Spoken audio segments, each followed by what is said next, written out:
Drama. That's the word of the weekend, as the Alabama Crimson Tide may have to win to get into the college football playoff if a couple of teams sneak their way through winning conference championships. And Lane Kiffin is out at Ole Miss, in at LSU. Good thing we have a Hall of Fame coach on the desk to break down how it happened and how it should have happened. All that and more right here on Fire TV's College Football Kickoff.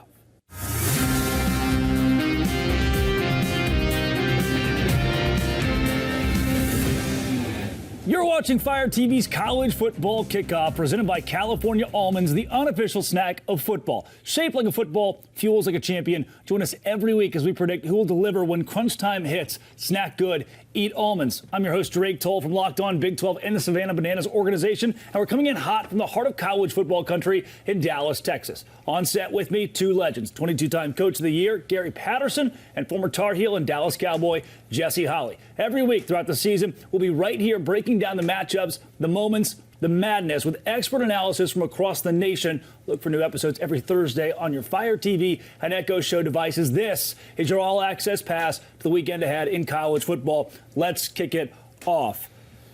There's a chance, Jesse, that the Alabama Crimson Tide, out of the mighty SEC, despite they could win this game and they know they're in. But in spite of where they sit in the SEC championship, they lose that game and BYU beats Texas Tech. There's no Bama in the postseason. And that, you know what? And for this season, that would be okay. But here's why. I think because one of the things about the college football playoffs is, yes, you want some of your blue bloods in there. You want to make sure that your Georgia and your Alabamas are in there. But you also get an opportunity to introduce some of these new teams to the country, right? A team like BYU, if they happen to get into the college football playoffs, now that's an introductory to the world of football. And I'm not saying it's an every year thing. And, you know, there is this committee thing that we can say one thing today, but the committee makes their own rules tomorrow.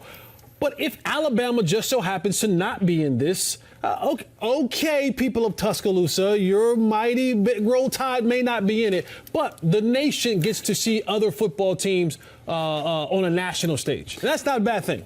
Well, and the SEC have already had schools at universities that are they're going to be in the playoffs already. So it's not like, well, they're shut out. You know, there's a chance maybe of having 5, then maybe 6 total. That's half the field, no doubt. So let's go there next, where the College Football Playoff Committee put their top 25 this week and where Coach would have his on the rankings report.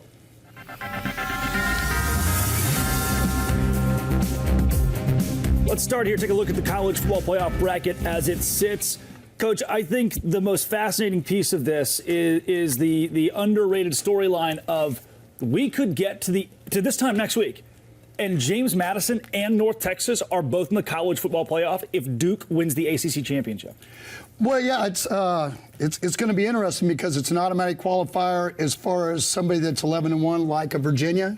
But for somebody that has 3 or 4 or 5 losses, it's not going to be 5 losses. It's not going to be. It's not going to be that situation because you're sitting here with a Texas would have a big argument with 3 losses, and right now they sit outside the top those 10. So it's going to become very interesting before it's done. Yeah, there's no way that Texas gets in. I don't think there's any way Miami gets in at this point. The committee can't.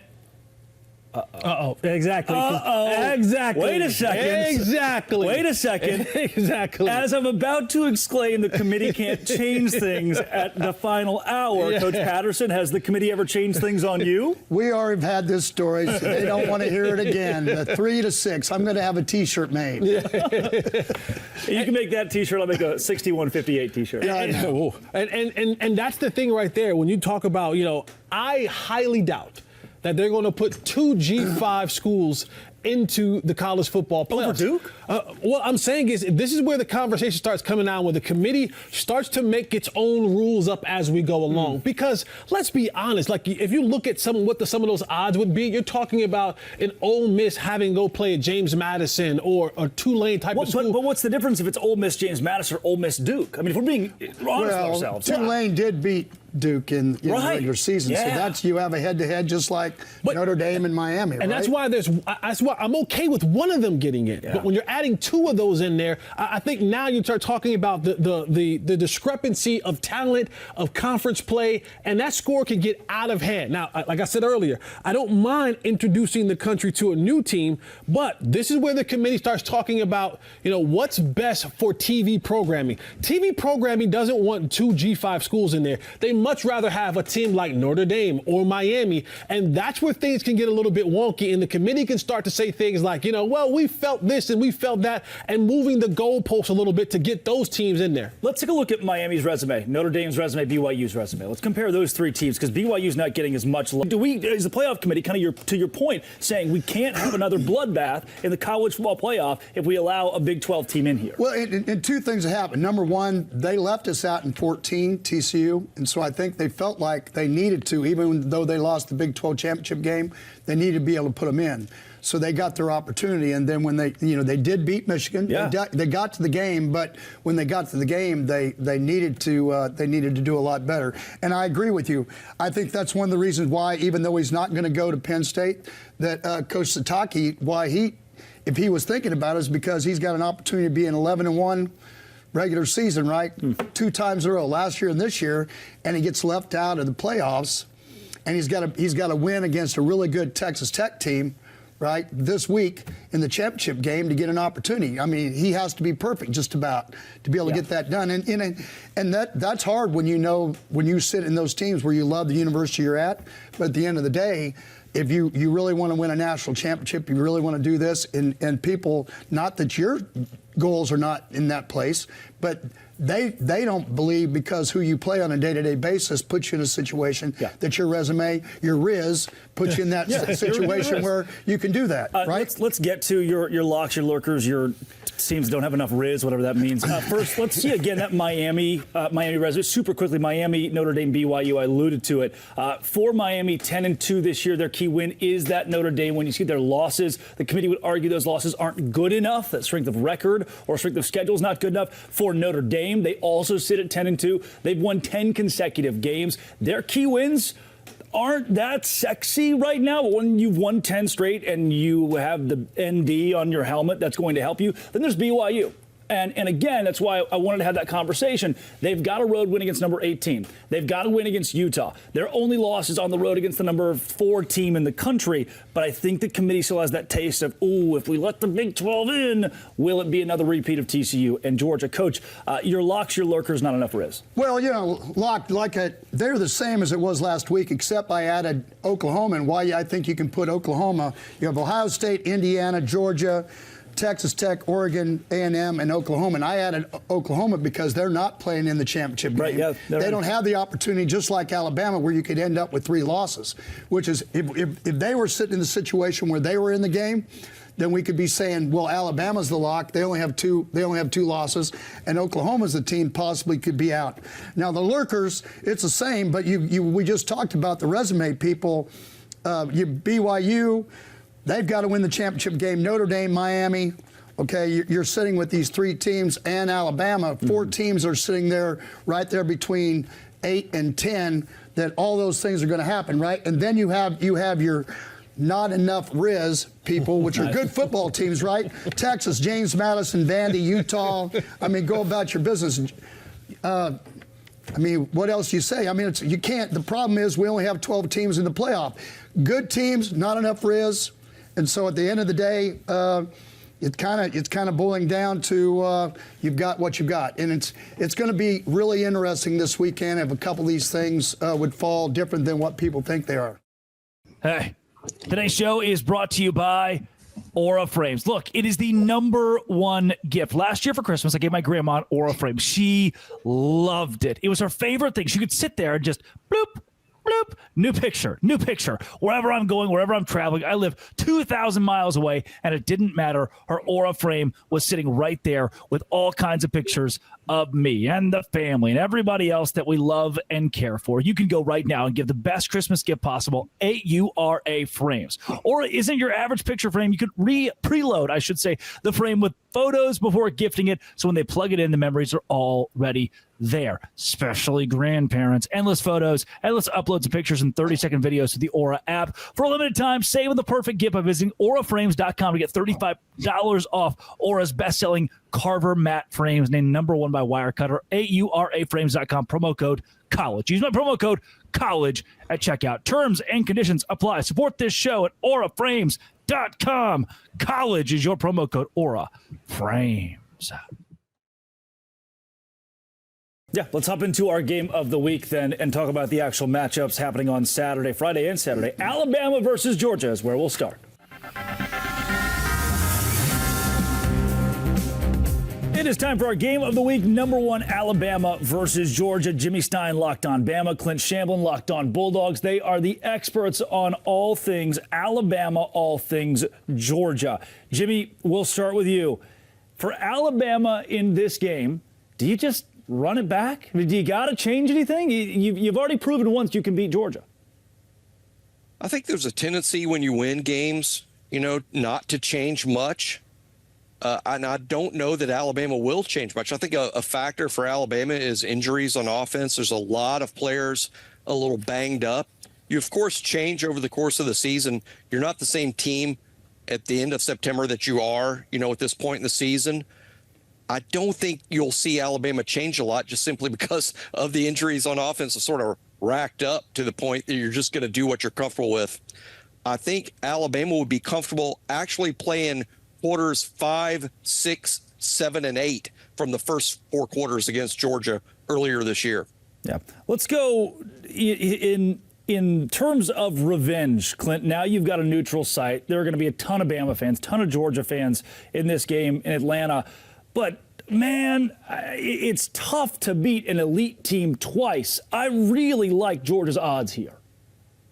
I'm glad you do, because the maroon color presents voodoo for Georgia, and I have no clue why. If I'm looking at this game, I would like to say my head agrees with you. If you look at what Alabama's done the last 4 weeks, Ty Simpson's 5 of his 6 games, worst games, have come in this last stretch of the season, and Georgia's defense is not the same defense that Bama faced early on in the season. Ellis Robinson has more interceptions than he does PIs in the last 4 games. He's a completely rejuvenated player, as well as his linebacking core. C.J. Allen leading the charge has rejuvenated the pass rush. Havoc is at an all-time high, 19% havoc rate on every single down for Georgia in the last 4 games. Everything in my head says, yes, this is Georgia's to lose, and yet here we are again against Alabama. Jimmy Stein, if Bama loses this game, are they still squarely in the playoff? Yes. I don't think a team that can enter the SEC championship game is what amounts to the #1 seed. I know that's with quotation marks, but there's a 4-team tie for first place. Alabama's the #1 seed. They'll be wearing the crimson jerseys, the home jerseys, the #1 seed. I don't think a loss is going to knock them out. I think the committee moving Alabama from 10 to 9 is sort of the exclamation point behind that. But at the same time, don't get blown out. Don't get blown out by Georgia. But I think a competitive game against Georgia puts Alabama in the playoff as one of the better SEC teams, and we'll see what happens from there. But I don't believe anything outside of a blowout would change things. Yeah, Clint, quick synopsis. How do you think this game will go? Alabama does not score more than 20 points. Like I've said, Ty Simpson, Jam Miller being banged up a little bit. I think Georgia limits it. It's going to be another close game. It's going to come down to a 4th quarter drive. Do you have a score prediction? I do have very similar. I'll say 23-21 Alabama. The game initially 24-21 back in September. I actually don't think the score will change much. What I think is going to change is strategy on both sides. I think you're going to see Alabama throwing the ball, trying to get some plays outside. We haven't seen much of that the last couple of weeks, but I think big plays outside, one play in the 4th quarter will decide the game. I like Alabama 23-21. No one knows more about Alabama or Georgia. Jimmy Stein of Locked On Bama and Clint Shamblin of Locked On Bulldogs. Thank you both so much. Sure. Appreciate it. Thanks.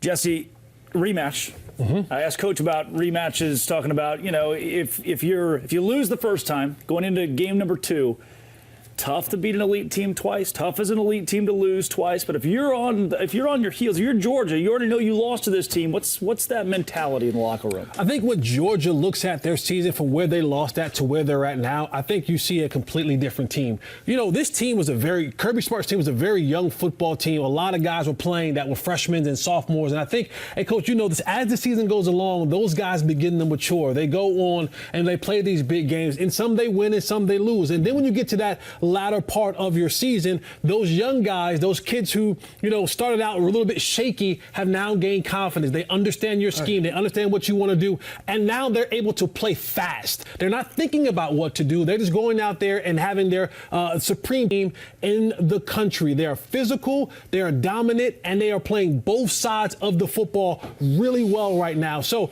I think if they just bring that to the table, that'll be enough to knock off Alabama. Well, the same problem that BYU, Texas Tech has, but then Alabama has. It's hard to beat somebody twice. Yeah.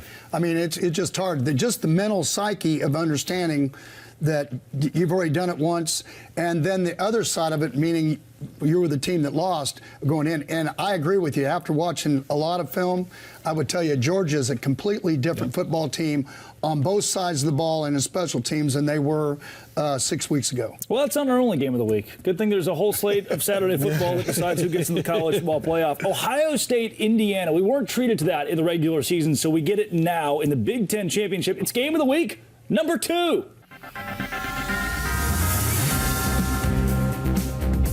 The Buckeyes, the Hoosiers, it's the Big Ten Championship, and would have loved to have seen this in the regular season. Now it's a game that has marbles, but how many of those marbles really matter? I do think Jay Stevens locked on Buckeyes, Jacob Goins of Locked on Hoosiers. These two teams are easily in the college football playoff. There is no conversation about whether or not they are, and they're each either going to host or get a bye week come the postseason. So, Jay Stevens, what is there to play for? A trophy, the chance to be the champions of the Big Ten. I think there's a lot to play for Ohio State. And as Ryan Day has said, leading up to this game, there's nobody on this team right now that has a Big Ten championship in their resume. So there's a lot to play for. Just like last week, Ohio State's win over Michigan, those guys were that was the first time beating Michigan. This is the first time these guys even have a shot to win a Big Ten title, which still means something at Ohio State. Yeah, Jacob Goins, there's more for Indiana to play for here, and further proving that this is not fool's gold. They are a legitimate powerhouse in college football now under Curt Cignetti.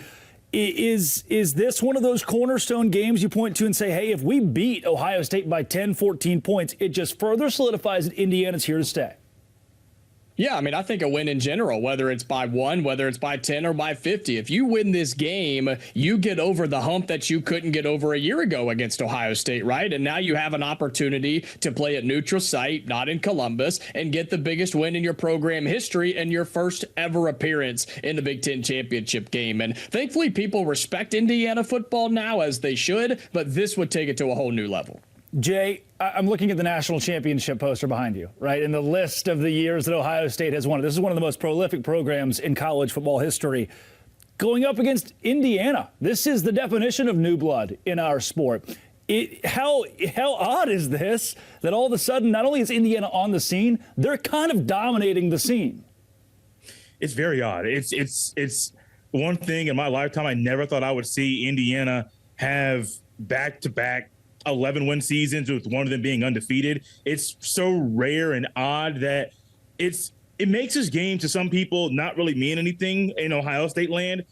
But I don't think Ryan Day and these players are looking across the field and looking at the IU on the helmet maybe or the Hoosier on the chest and thinking, oh, this is the same old Indiana team. That's not the case at all. You watch the film, this team is good. They're opportunistic on defense. They have a quarterback that is in the Heisman Trophy conversation, and he deserves to be there. This is not the same old Indiana, even from 3 years ago.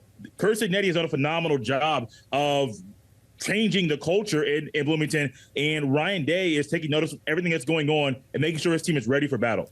Jacob Goins, give me a 15-second synopsis of how you think the game will go and a final score if you have one. Yeah, Indiana's going to have to talk. Jay was talking about forcing turnovers and opportunistic on defense. You have to do that. Fernando Mendoza has to take care of the football. I think Indiana keeps it close. I picked against the Hoosiers last time I was here, so I can't do it again. Give me Indiana. I'll take 31-28 in Indianapolis, Indiana. Same for you, Jay. I think this game is going to be one where it's been similar to where Ohio State has played all year. Very, very efficient football. Now, I do think at some point Ryan is going to put his foot on the gas and attack a little bit harder and start throwing the ball down the field early on in the first quarter. And this could be the game where he finds a way to be efficient, but still gets the ball to his playmakers a little bit earlier. I got Ohio State winning 31-17. I know it's a little bit larger than what I think the spread is currently for this game. But I think with the way Ohio State's playing offensively, with how strong this defense has been all season long, I think Ohio State has everything they need and then some to beat Indiana and win the Big Ten title. Wow, they are the experts. Jay Stevens of Locked On Buckeyes, Jacob Goins of Locked On Hoosiers. Thanks to you both. Thank you. Jesse, 14-point victory. I mean, I was set up. I was ready to have this conversation, and then I hear 14-point victory from Jay Stevens. That shocks me a little bit. I would be very surprised if that's the deficit. Yeah, no, I would as well. And, this is the type of game, when you talk about it, Coach and Drake, with Coach Cignetti, he likes these games. He likes being, as well as Indiana's played in this year, there's something about when he walks in as the underdog. He walks in with this chip on his shoulder, and he gets his guys to play. We saw what happened when he had to take Indiana up to Oregon and play against Oregon, and he just put the belt to tail. Does he seem bored to you? It's like it's this level of cocky I haven't seen in college football. Like he's just bored. It's too easy. Well, because he's 30 years older than everybody else, just like I am. He's seen a lot more. He's seen a lot more. So I'm looking forward to this because Indiana, while Ohio State is the best team constructed offensively and defensively in the country, there's this mystique about Indiana when they play against these type of games where they come to play. That's a great segue, Coach. You called me a few weeks ago and said I'm watching tape on Indiana. And there are no crazy stunts here. They're not reinventing the wheel of college football. They're Jimmies and Joes are dominating people. Well, a lot of people play that look like a 4-2-5, which means 5 DBs, but they're doing it with 3 linebackers. That's the difference and why it's really, and they must, I haven't studied the linebackers enough, how speed that they can be a safety and cover like that. But when you can take a body, that kind of body, and play in the Big Ten and play that physical a defense because you're playing it with a linebacker body instead of a DB body, and you're being able to play all the coverages. There's 2 things that they do that everybody said that we couldn't get done at TCU when Wyatt let go. It's number 1, older. He's 64 years old. He's seen a lot. And he's not going to be fooled by it. Second, okay, they're playing match quarters, and what that means to me is they're sitting on routes, they're sitting on the front. Everything's going to have one more guy in the box as far as the run is concerned because of the way they're playing their safeties. And when you can play like that, I was surprised. I had to run it back, watch 3 or 4 games. I thought maybe it was just one game plan, but it wasn't. It was everybody they played. They played Oregon that way. And they'll blitz a little bit and do things. But you have 2 great defenses that don't like to give up points. They get upset about it when they give anything up. And you have 2 offenses. There's a couple wide receivers that actually Indiana has that I think people are overlooking. It's just not the great wide receivers at Ohio State. One of them didn't even play, I don't think, in the Oregon game. And so I think you're going to get the full tilt from Indiana, both sides of the ball. And one thing else that you have to look at, we talking about coaches leaving and coming and going like that.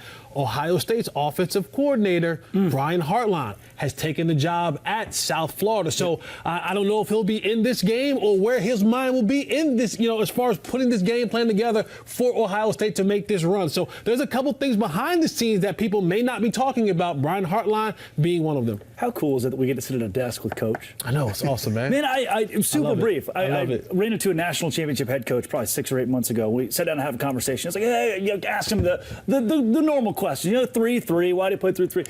And he said, I always tell my players, if things go wrong, you got water in your boat. You know what happens if a boat's got water in it? It sinks. This dude's full of BS. You got a coach over here talking about we're talking match quarters, and he's got slot corner versus the RPO. Like that's different right there. That is different. Absolutely. Coming up, can't miss matchup, BYU and Texas Tech in the Big 12 championship game. It's going to be a good one. It is time for our can't-miss matchup, BYU and Texas Tech. He is the host of Locked On Cougars and the expert on all things BYU, Jake Hatch. Jake, put plainly, I think it's a disservice to college football that BYU at 11-1 in a Power 4 conference is not in the playoff. Why is this not a playoff team currently? I honestly have no good answer for it. It feels like it's the playoff committee sending a message across the bow of the Big 12 saying that you're only going to get one team in unless BYU forces their way to knock down that door. Hatch, BYU almost lost its head coach this week. And now they have their first playoff game of the year. This is your play-in game to the playoff. In essence, it might as well be as important of the weight as a CFP game. Take me through the psyche of a BYU player right now with everything that's gone on in the last 7 days. I think they're absolutely ecstatic that their head coach in Kalani Sitake is secured. He's going to be at BYU for the long term. And the best part is it looks like there is going to be added resources to only enhance what BYU's already accomplished in the Big 12. So if I'm a player in that football program, I'm feeling really good right now. And I think in many respects, they want to go and win this game for their head coach. 29-7. It wasn't a close game the first time these two teams squared off. But was the score indicative of the game itself? Did BYU play it closer? Can BYU win this game? Because that was a shellacking. Yeah, the defense showed up that day. The problem was the other two phases of football, speaking of offense and special teams, absolutely did not do their part in that game and didn't do no favors. I feel like with a more healthy L.J. Martin, potentially a guy like Sione Moore returning to the lineup, and obviously Bear Bachmeier doing what he's done all season long, I feel like BYU has a better chance, as good a chance as they have had in quite some time, of putting on a better performance against Texas Tech. But I'm under no illusions of how good this Red Raiders squad is, so it's going to be an uphill climb for BYU. Hatch, give me a score prediction and a brief synopsis of how you think this game will go. I believe that Texas Tech is going to win it, but I do believe BYU will put on a performance that will have the playoff committee considering what BYU's accomplished, even though they'll be at 11-2, in my opinion, after this one. I've got Texas Tech winning it 27, BYU 21. Love it. Jake Hatch, Locked On Cougars. Jake, thanks as always. Thank you. He is the expert on all things Cougars. Thank you again to Jake Hatch for breaking down this game. But it would only be fair to give Chris Level of Locked On Texas Tech a chance for rebuttal. Level? Chris Level, Locked On Texas Tech here. Texas Tech BYU 2.0. 29-7 about a month ago. Texas Tech 2 of 7 in the red zone. Kicked 5 field goals. One of those red zone opportunities at the end of the half, you don't come away with anything. You had a couple of drops. I think BYU probably comes in this thing thinking they left a lot left out there, and I think Texas Tech is saying the same thing, that they left a lot out there. Going into AT&T Stadium in Arlington, it's all about stopping the run again. You have to. This is what BYU wants to do. I also think that you better be ready for BYU to empty their bucket. Lots of potential taking chances, gadgets, whatever. They will empty their bucket, and I think you need to be ready for it. But you stop the run, and if you're better in the red zone, should win another one. That's it. And thank you, Level and Hatch. Let's work backward a little bit here. Jesse, we heard from Jake Hatch, and he said that if BYU plays this game close, maybe the committee reconsiders. Do you think that's the case? No. Okay. No. I just don't. And one of the reasons why there are... That's a quality loss. Yeah, but here's we love those quality losses. I go back to the conversation that we had a couple of weeks ago. And when you start talking about getting down to the last 12 of this conversation. Now, if you win and you're definitely in, there's nothing that the committee can do. But again, I keep saying this, and I will stand on this hill and die on this hill alone.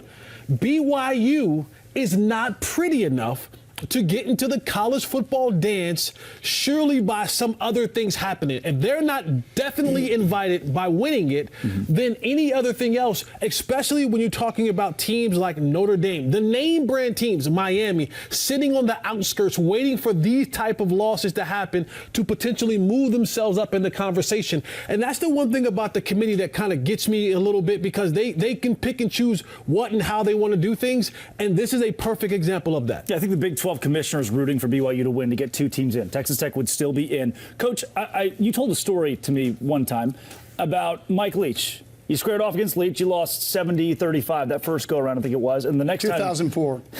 There it is. Probably tell you the day, too. Next time around, his team didn't score a touchdown. TCU beats Texas Tech. You beat Mike Leach.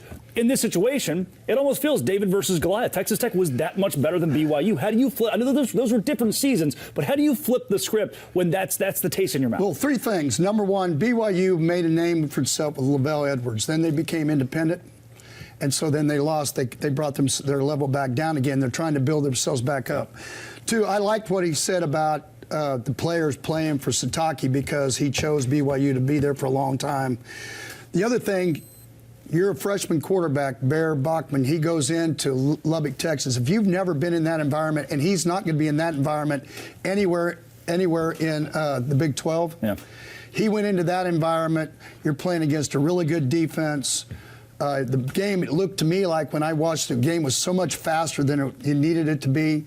I think he's going to play a lot better. Even though you're going to be in AT&T Stadium, it's going to be loud. You can't, if you've ever been in there, you can't hear in there. No. And so it's going to be different. But they have to prove to the committee that they belong, and that means they've got to win without there being any indecision about they're a really good football team, and I don't know if they're good enough to beat a Texas Tech by 14 or 17 points. Yeah. You know what I'm saying? That's the problem. I think BYU has to win this game. If there's a stat that I lean on here to give BYU fans a little bit of hope, and again, I think we all agree as a desk, Texas Tech, this is their game to lose. I mean, they punished BYU that first time, but the Cougars, the 149 rushing yards Tech had in that first game, 76 of them came on 2 carries. The rest, 41 carries for half of that number. That's a lot different. You limit the chunk plays. You limit Texas Tech overall. BYU, if they can do that, will at least have a shot. Hey, today's show is brought to you by FanDuel. FanDuel is exactly where I go for this Big 12 championship game to say, look, I do think Texas Tech's going to win, but by 14 points, that's a good chunk. They did it the first time, but the ball bounces the other way once, twice. 14 is a lot. So I'm going to go to FanDuel. I'm going to go plus 14 for BYU. Texas Tech wins by 7 or 10 or 3, but BYU covers. And with NFL being here as well, the Sundays move fast. The Saturdays are still moving fast, and FanDuel makes it so exciting. Live spreads, money lines, and they all adjust instantly. Player props update as guys heat up, or your prayer props if you're a BYU fan. You can bet next touchdown scores, drive results, totals, and more if you want to be the right and in the right. Right now, FanDuel.com. Place your NFL live bets all season long. FanDuel, the game moves fast, and so can you. FanDuel is the exact place to go right now. FanDuel, you can play right now. Coming up, Lane Kiffin leaves Ole Miss. He decides to go to LSU, and that documentary that was released a month and a half ago feels kind of moot. We got a coach on the desk who knows a little something about getting offers to go other places. We'll get Coach's thoughts on Coach's Corner. Coach Kiffin, the new head coach at LSU. I'm very excited for Lane as a coach. You know, an opportunity. His goals were to get to a place where he feels like he has a better chance to win a national championship, money, resources, all the things he did. You know, being a coach, though, that's been inside the office, around the players, around coaches, I went through that whole move myself back in 2000 when Coach Franchione went to Alabama. I, the defensive coordinator, just like at Ole Miss, was hired to be the next head coach at TCU. And here's the thing that happened with you. You got to understand, when you move, I really believe that you have to do it the right way, because here's the thing that I think head coaches, sometimes we all forget. Sometimes it wasn't just you that got this done. It was the players that got it done. It was the coaches that got it done. It was the people in the community, the boosters, the fans, everybody had an opportunity to be a part of how everything turned out and all the resources that Ole Miss put in. I take my hat off. I take my hat off to their AD, Keith Carter. I mean, here's a guy that had, I'm sure he wasn't the voice behind all of it. Here's a guy that had to stick by his guns and say, here, Coach Kiffin, you're not going to coach in the playoffs. Now, what happened at TCU was that Coach Fran wanted to take the offensive staff with him, and I told him, having been all together, I said, you know, it wasn't fair to the players nor to TCU or to everybody else to have an opportunity to go coach. And so basically the rest of the staff, besides the offensive coordinators, they stayed and they coached and went about their business. I thought it was the right thing to do. You have a couple different schools, Tulane, where John Summerall going to Florida is going to go ahead and coach in the championship game, possibly the playoffs. And then also Bob Chesney at James Madison might be in the same situation. But I think what you got to understand is, I think, at least my personal opinion, because all the craziness this out there. And this started with Matt Campbell a couple of years ago. You saw 7 or 8 coaches, and you talk about Rhett Lashley, Coach Signetti, Kalani Sitake. You've got coaches that have decided that, they're going to stay with the places that have helped them become who they are and all the success they've had. And I think that's the biggest thing, fellas, that I think everybody understands. I don't think anybody has a problem with Lane Kiffin going to LSU because of the championship and all the things that happens. I think the biggest thing, at least from my standpoint, from a coach's standpoint, because I've been inside that locker room, I've been inside that team room, is to understand. And I think what I said earlier, Coach Sitake, I think his player is going to play harder in this championship game, knowing that he chose BYU, that they were important to him. I think that's the thing that everybody doesn't understand because they haven't been there. There's an emotional part of this thing when somebody leaves because that was their leader. And so for them to say, well, then we're also going to take the offensive staff with us and we really don't care. Now, he had pushback, and so now you see the offensive coordinator is going to stay there. My thoughts and your thoughts about what you guys think from a different viewpoint. So what's tough about this is if I work at KPMG and then I get an offer from Deloitte for $7 million more a year. At some level, it's business. We're talking about opportunity and new jobs. I don't fault somebody for leaving a university to go to another university.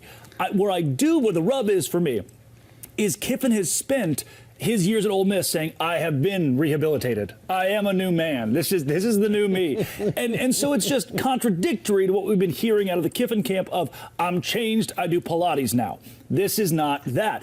But Jesse, a big piece for me, I'm going to go to LSU. They fired Brian Kelly. Coach, you brought it up. What do the players prove? He was the issue. Now we're going to win without him. No, they weren't good. Ole Miss, if you're in that locker room, you just lost your head coach. Do you prove we can do this without him? You want to say that, right? You want to be able to go in there and say, like, we play on the field, right? We're the ones who go out there and put the blood, sweat, and tears on the field. We're the ones who tackle, who run, who pass, who catch, who do all of those things. It's not coach. But there's a reason why Ole Miss went from where they were at to where they're at now. And that has a lot to do with Lane Kiffin. Yeah. So, yes, the players can go out and they can have that level of bravado about we're going to go out there and win this for us and not for him. But make no mistake about it.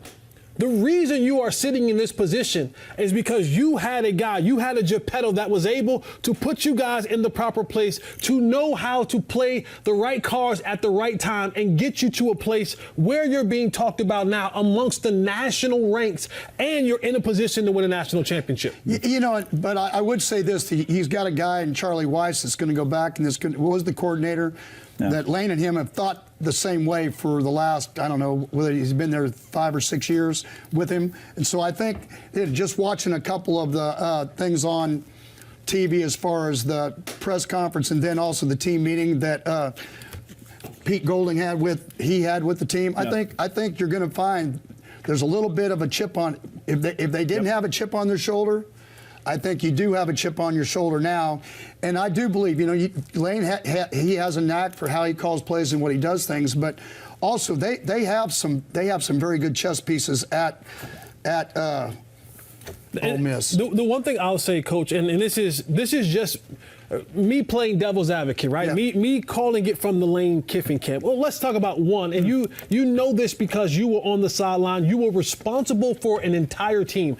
And I always like to believe this. When you're going up against lesser competition, your Jimmys and Joes take care of things. You just got more 4-star and 5-star recruits, so it doesn't matter who else you go up against. But now when you have to go up against the likes of a Georgia, potentially, of an A&M, of a Texas Tech, of an Alabama, of a Notre Dame, all of these guys who also now have just as many Jimmys and Joes as you, this is where coaching comes into play. And it's being able to manipulate the game, a play or 2 or 3 that gets you over the hump. And that's what Lane Kiffin was really good at. And I know that there are a ton of people that are at the University of Ole Miss who are upset about the way that Lane Kiffin had left and went to LSU. But understand this, your program has been left better because of Lane Kiffin. Absolutely. You're being talked about now amongst the likes of the nationally ranked teams because of Lane Kiffin. Be mad all you want, but understand he did come in here and take your program to the level of which you all now can walk around with your chest poked out and be a little bit more prouder about being an Ole Miss Rebel. Yeah, there's no doubt about that. And the thing that I was saying that I said from the beginning is you helped him do that.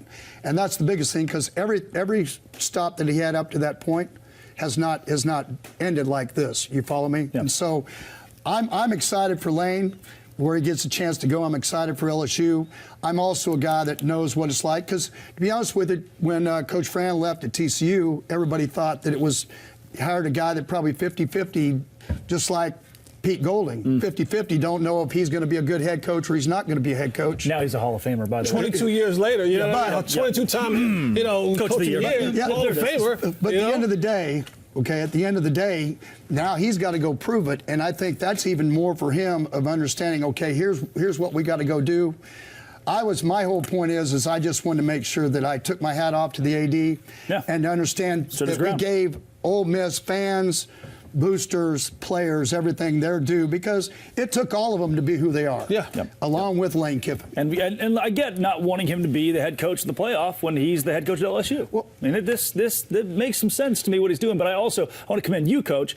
You served 2 decades at TCU. You had opportunities to leave. Every coaching carousel was, this is the big one for old GP. Here he goes. He's shipped off to the SEC. And you had loyalty to TCU, loyalty to DFW. You could have come on here for Coach's Corner and just ripped him a new one for being disloyal. But the fact that you have the respect of your peers in the industry to say, hey, it's a better opportunity. Best of luck to Lane Kiffin. I want to commend you for the way you've handled the whole thing. Well, thanks. I appreciate it. Yeah, absolutely. 22-time Coach of the Year. Yeah, worked out pretty well for him. Not too shabby. My wife doesn't, it doesn't matter to her. It doesn't get you in a sway, does it? No, it does not get me any sweat. Tell you what, we've got the ACC Championship, Virginia and Duke on tap, and that's part of our Lock of the Day. Thanks a lot, Drake. As we look ahead to a big weekend in college football, it's the championship games, and now it's time for our Lock of the Week. Open it, open it, open it. Lee has the key to the Lock of the Day.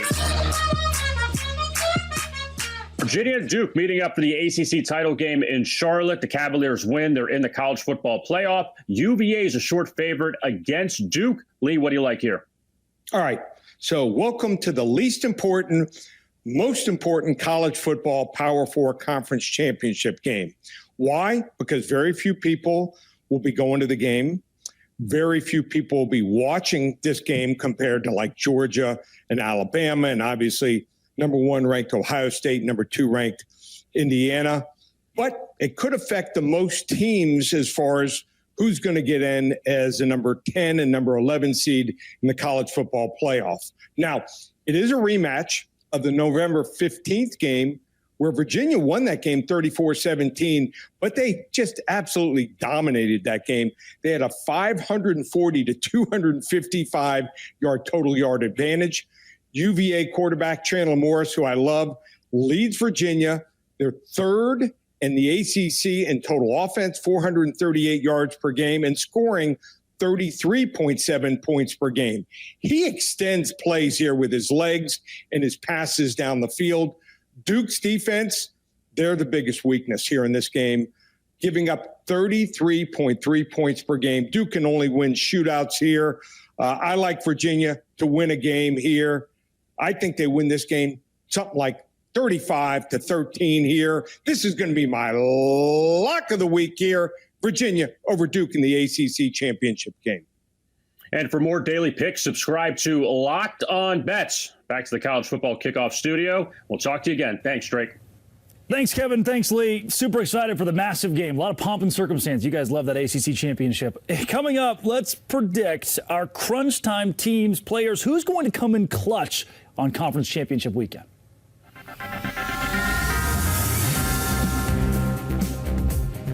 You are watching College Football Kickoff, presented by California Almonds, the unofficial snack of football. It's shaped like a football, fuels like a champion. Join us every week as we predict who will deliver when crunch time hits. Snack good, eat almonds. Coach, open it up to the entire gamut of games. You can use the MAC championship if you want. You're seeing a couple of the games we haven't talked too much about on your screen now.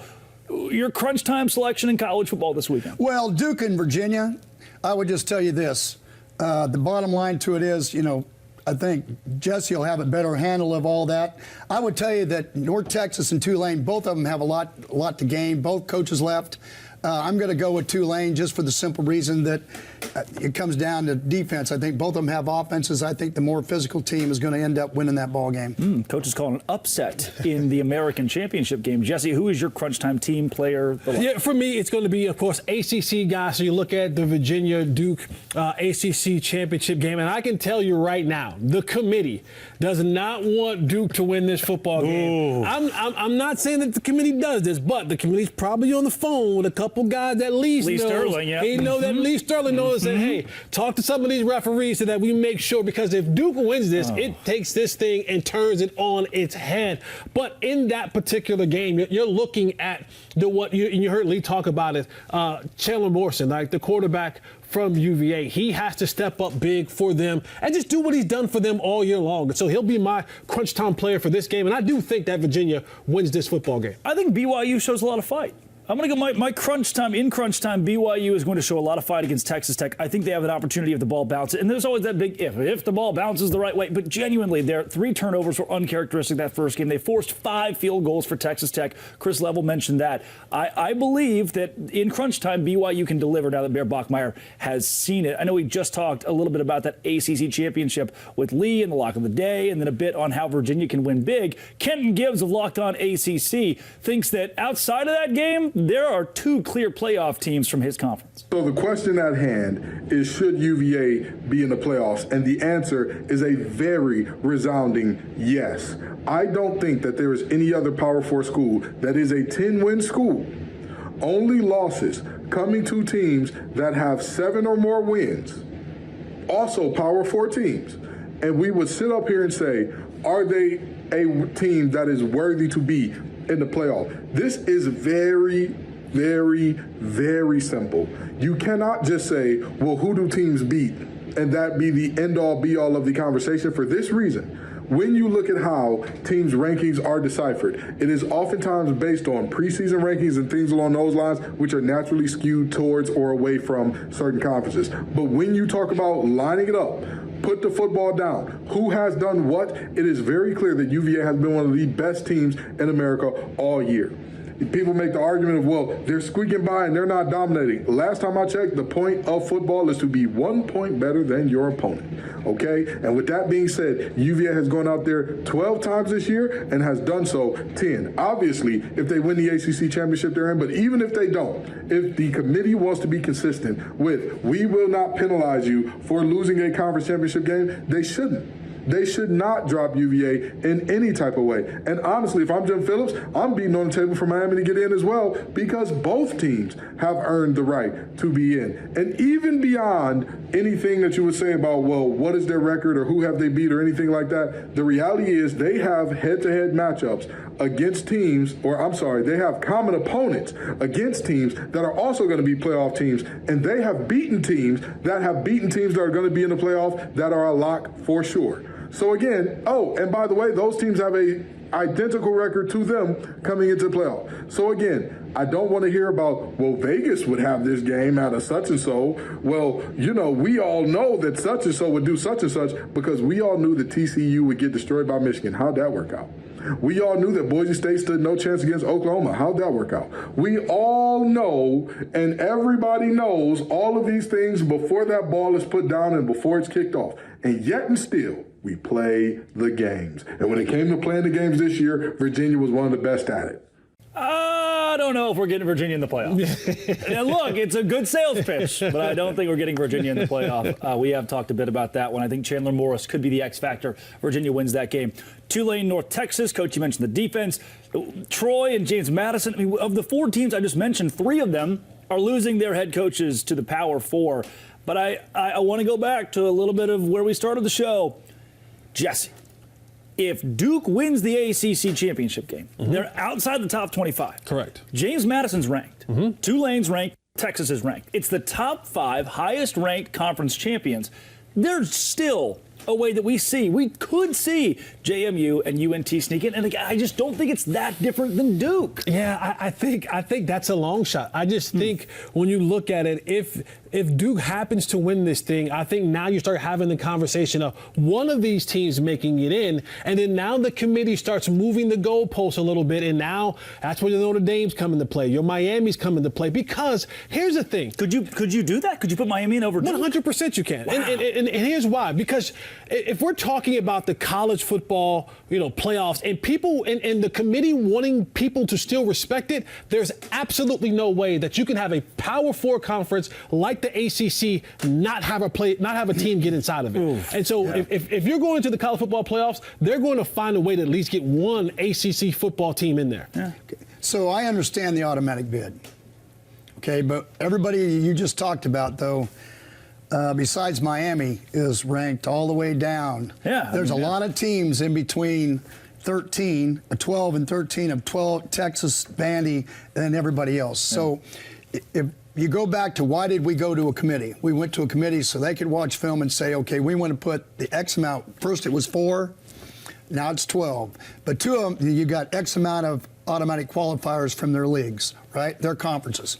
So at the end of the day, I understand the conference. I don't really care about if you're ranked outside of the first 12, 13, then for me, it really comes down to, because people have watched film, here's where they ranked them.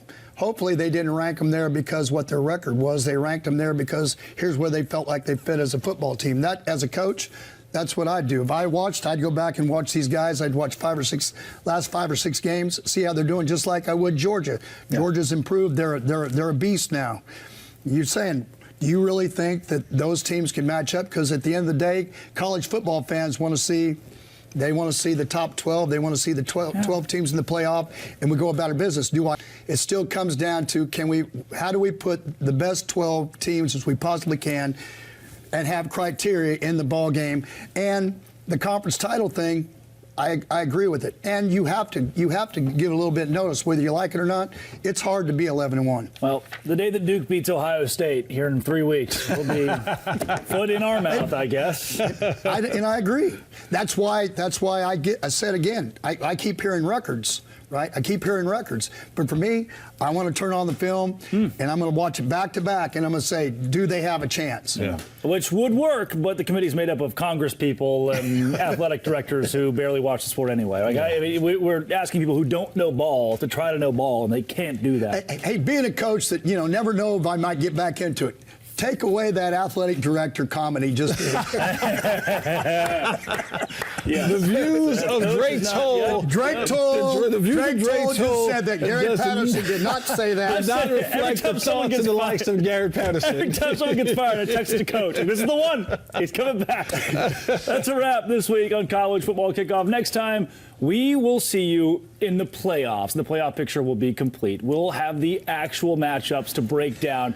Same time, same set, same unapologetic football energy. Big thanks to Coach Gary Patterson and Jesse Holley for bringing the energy and the heat. And to you for riding shotgun with us. Enjoy all the action on Conference Championship Weekend. Stay locked in, stay fired up, and we'll see you next time right here on Fire TV.